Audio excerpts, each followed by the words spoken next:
BodyBags, where horror lies. Welcome back to BodyBags. This is week number 488. This is a random week. I'll be your host, Jason from Horrific Nightmares. And this week I'm going to be talking about Ballad and Blood. Ballad and Blood is a 2016 film which runs approximately 93 minutes and is written and directed by the late, great Ruggero Deodato. Now, he passed away on December 29th, 2022, at the age of 83. He was responsible for The Washing Machine, Body Count, and Phantom of Death. Now, this stars Rebecca DeMaio as Rebecca. She was in Liberia and some TV. She was also a model. She is a model. Roger Garth as Arden. He was in House of Gucci and Fly Light. He is also an Italian supermodel. And Ernesto Mahieu as Leo. He was in One Sunday Night, The Hairdresser, and Mr. Happiness.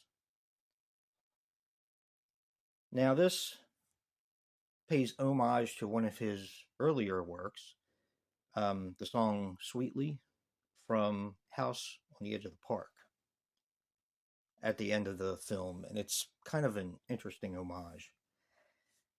Now, I'm reviewing this, and I'm going to say this is not one of his better films, but I do like it for what it is. I'm reviewing this because we just lost Ruggero Deodato, yet another amazing director, amazing horror director. This has a pretty simple plot.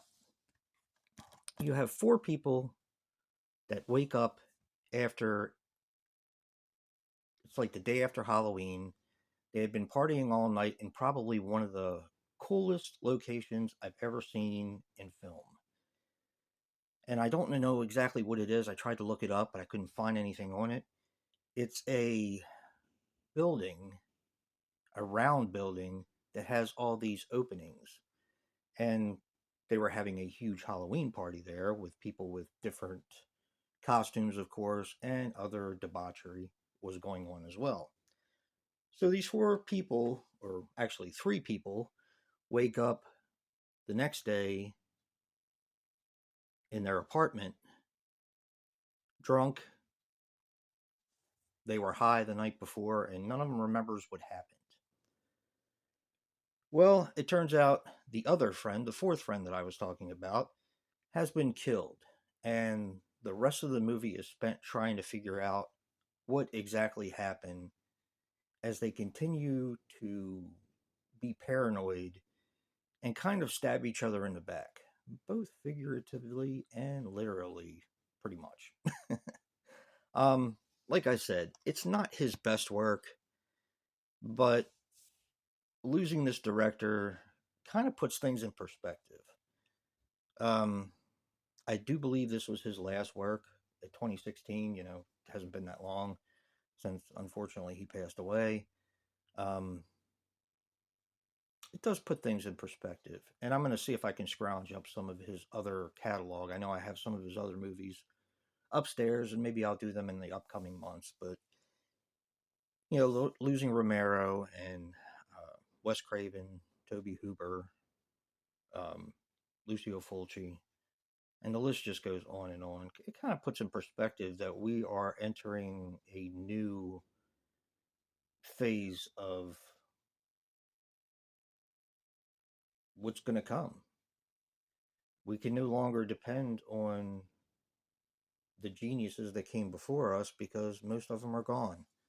Um, yeah, it's a sad time, I think, but also,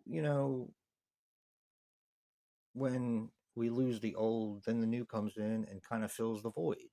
So we do have a lot of upcoming directors that are really doing some great work. So, it's sad, definitely sad, but also, hopeful for the future. So I didn't mean to be all melancholy, but losing this one, I think really losing Ruggero Deodato really kind of threw me for a loop because it's not like I expect any of them, but I really wasn't expecting that. So, check out his catalog. I know my friend Rob did Cannibal Holocaust not that long ago. Of course, he directed that, and he also did House at the Edge of the Park. I believe he reviewed that as well. So check them out as well. And if you like what you see in here, hit that like button and subscribe. And until next time, peace.